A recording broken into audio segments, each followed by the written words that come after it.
What's going down, YouTube world? Good looking on tuning in for a cool reaction video. Hope everybody chilling. Hope everybody having a cool day.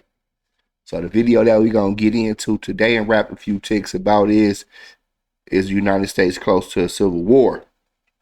Now, recently, since Donald Trump got elected, I guess you could say, white supremacist groups been saying there's gonna be a race war in this country, but since Donald Trump got elected, or since he lost the election, I should say, his supporters been calling for civil war. But let's go ahead and get into the video, learn something. Here we go.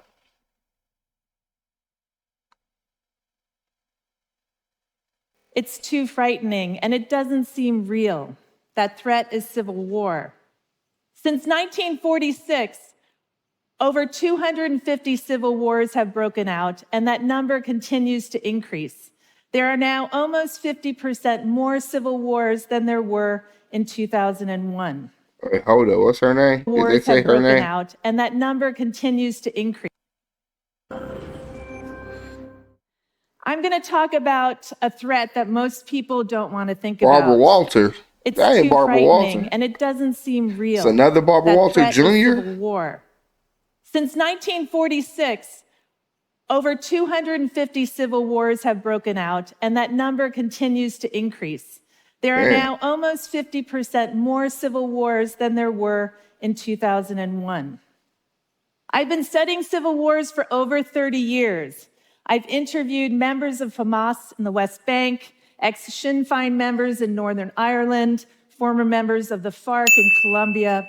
I've stood on top of the Golan Heights and stared into Syria at the top of the Syrian civil war. I've driven across Zimbabwe as the military was planning its coup against Robert Mugabe. I've been followed and interrogated by members of Myanmar's junta.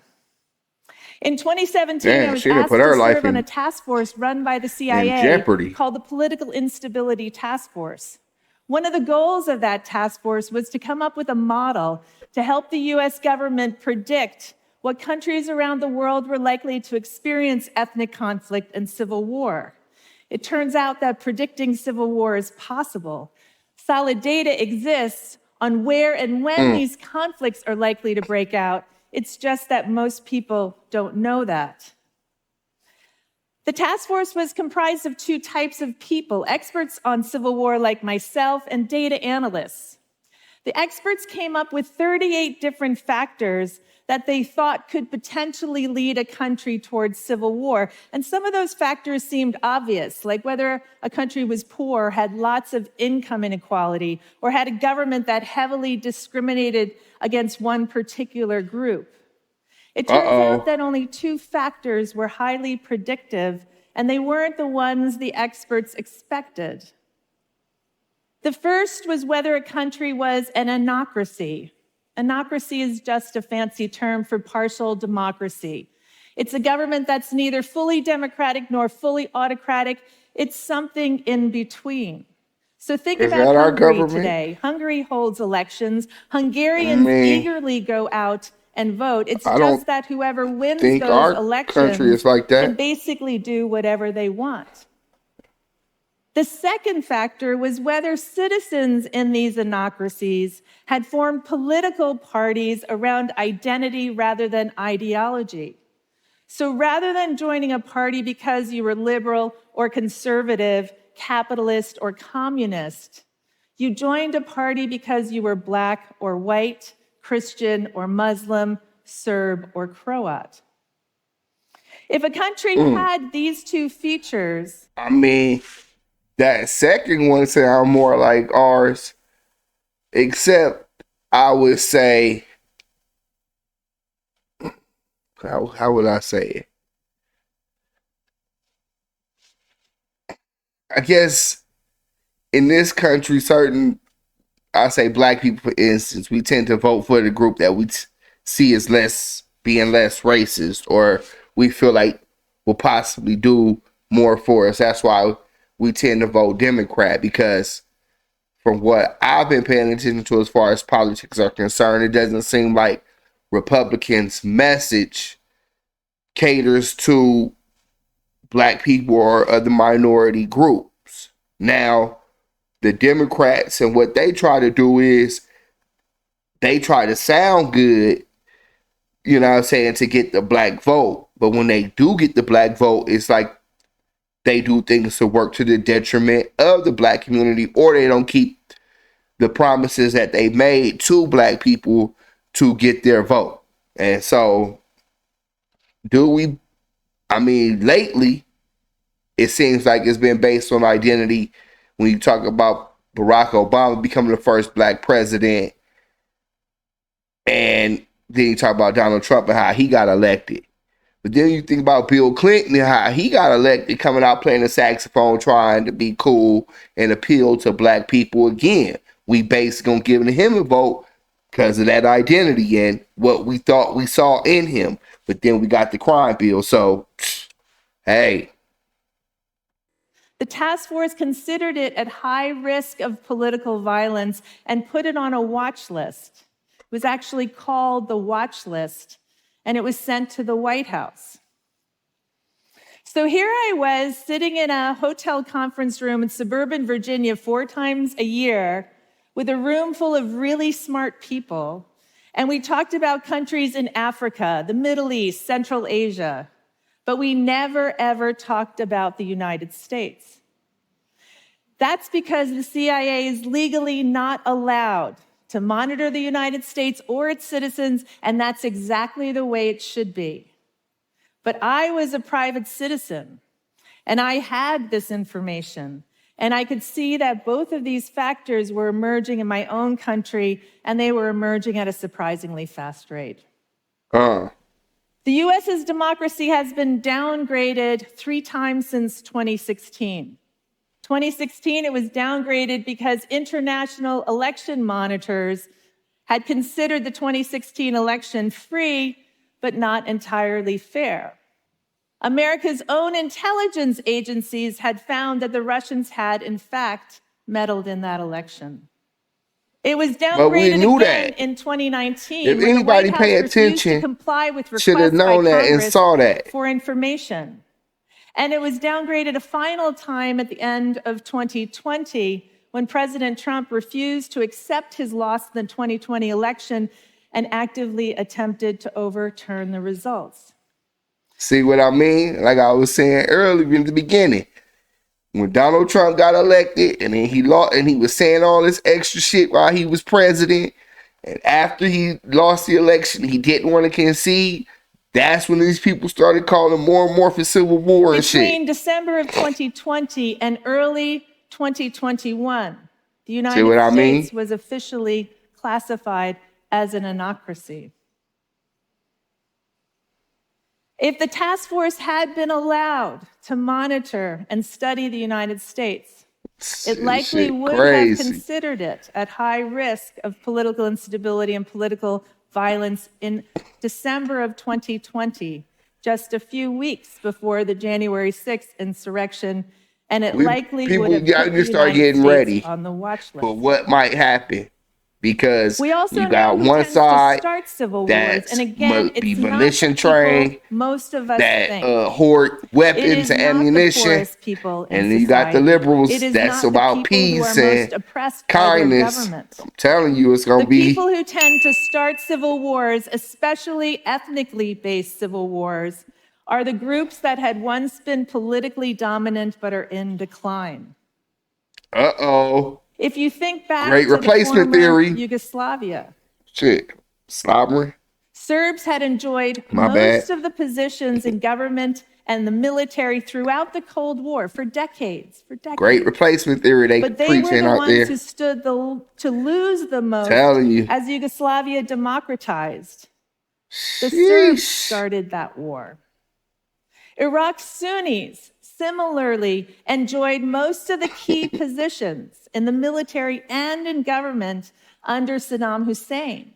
But when the United States toppled Saddam Hussein, they also threw the Sunnis out of their positions. It was the Sunnis who started that war. In the United States, the rise of militias has been driven primarily by white men who see America's identity changing in ways that directly threatens their status. They were the ones who marched on the Capitol on January 6th. She ain't lying. And if you, man, I'm telling So you. why is this happening now? It's happening now because of demographic change. The United States is in the midst of a major transition from a country whose population is majority white to a country whose population will be majority non-white. The United States will be the first country to go through this, but others are going to follow. Canada is likely to be next, followed by New Zealand, and then the UK, and eventually all the English-speaking countries of the world. This is likely to be especially true if climate change causes citizens from the global south to increasingly move north. These countries are going to be looking to the United States to see how we manage this demographic shift. Americans can allow this transition to tear us apart, or we could use it to come together to show the world how to manage this change, and in the process create a truly multi-ethnic, multi-religious democracy. They So how don't do want you that do to this? happen, though. The first thing we have to do is address the two big risk factors of civil war: anocracy and identity politics. To address anocracy, we have to improve the rule of law. We have to ensure equal access to every citizen to the vote. We have to reduce corruption, and we have to improve the quality of government services. But see, But that's reforming hard to government do. takes time. Those are not easy things to do. See what I'm saying? That's hard to do because the way that this country's been operating since the beginning, with the factor of inequality and having one group holding power, holding position, holding wealth, hoarding wealth and finances and opportunity. And now, since Barack Obama got elected president and that people start to see the popularity and that shift started to occur, and then, you know what I'm saying, white people went into a panic. And now, this is where you get what she's talking and about. It often seems impossible. That's exactly where the United States is today, almost paralyzed. This is where business can come in. 30 years ago, most of us thought that South Africa was barreling towards civil war. Black South Africans were increasingly protesting the brutality They just of the had a white civil war in apartheid Congo, regime, I think. and the government responded with more brutality. But then something happened. And now in The Haiti, business too, community the stepped gangs taking in over. and demanded real democracy. I gotta see. I think it was They in the did Congo, this the young because dude. they had been suffering under years of crushing economic sanctions. And eventually they had to choose between apartheid and profits, and they chose profits. And when they went to the government and said, "We will no longer support you," the apartheid regime knew it could not survive, and reform happened quickly. The business community can also help address identity politics by investing in those communities that have been left behind by globalization and by free trade agreements like NAFTA.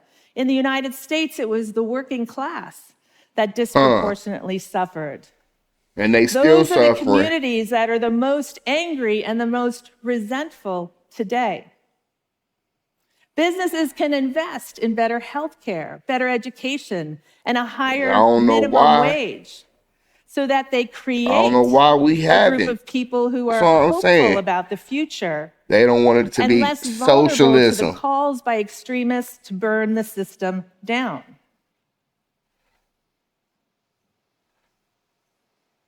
But there's perhaps an easier solution, at least in the short term. And that is to regulate social media, especially the algorithms that push out the most incendiary and divisive material. I'm not saying that we should censor free speech. Let people put whatever they want on social media, but do not allow the algorithms to amplify the messages by bullies and hate mongers and conspiracy theorists and enemies of democracy. If we take away But is their it that bullhorn, though? their influence will Because decline. if you say that, then you're trying to take away people's free I've speech. But at the interviewed a same lot of time, people who have lived through a this civil is war, and they all say the same thing. this is in the I fabric of didn't this see it country. coming. I didn't see it coming. Oh, I see it. Brina Kovac was a Shit. young mother living in Sarajevo at the This beginning of the shit Bosnian crazy. Civil War. She told me that in the months and weeks leading up to that war, life seemed normal. She went to work. She took weekend Damn. holidays with her husband. They went to the weddings of their friends. But then one night in March of 1992, when she was at home with her newborn son, the lights suddenly went out. And then she said, you started to hear machine guns. It doesn't have to be this way. We know an enormous amount about why these terrible wars start. This shit is We wild, know that the man. people intent on violence have a playbook. We know what that playbook is. But there's no reason why we, the democracy-loving people of this world, can't create our own playbook to prevent civil war. But to do that, we have to be brave enough to fight for real democracy, strong democracy, because only by fighting for democracy can we ensure that we will truly get peace. Thank you. Man.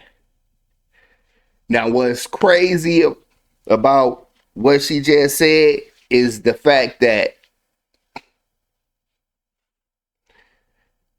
man, what's crazy about what she just said is the fact that if you look what's going on right now in this moment with this election that's about to happen in November. Now, it's crazy for the fact that Donald Trump is able to even run for president again after what he called to happen on January 6th. But that's beside the point. But imagine if he lose again. Now, look at the situation that's happening with the migrants in Texas. They mad about that. And what if they want to succeed? And then if you talk about this situation where this is exactly what happens when the Civil War, after the first Civil War happened and you didn't punish the other side. But not only did you not punish the other side, but you let them propagandize all of the textbooks about what really happened. And you let this system of discrimination and oppression infest this country for 100 years after the Civil War. Like, this was bound to happen. This was bound to happen again. And now that you have somebody like Donald Trump, who all of these people gravitate to, the worst people, man, it's crazy. This is like, I don't know. People better start prepping. They better start getting ready. Because you already know that side have a plan. They already was targeting, I think like a few years ago, they targeted like a power grid somewhere. And I think tried to, either they knocked out the power in a couple of cities somewhere. I don't know if it was in the Midwest. I had to do some research on that. But man, y'all let me know what y'all think about this video and about what she said and about what's possibly going to occur. If it's a gang of people, if it's a large percentage of people that think the Civil War is going to happen, I don't know. I'm one of those that think it might happen. Y'all let me know in the comments, though. Y'all be cool out there. Peace. Big money, big money.